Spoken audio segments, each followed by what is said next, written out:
coloca no ponto certo. E tá passando.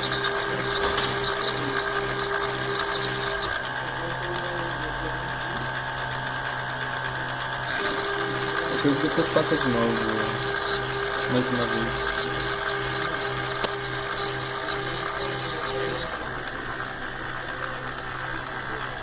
Fazendo vários ângulos aqui, vou fazer uma coisa mais aqui.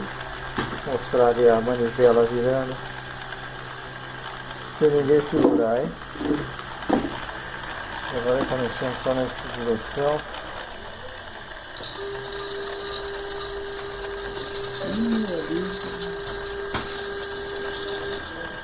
Talvez seja o de metal que tá Deixa eu dar 1 minuto.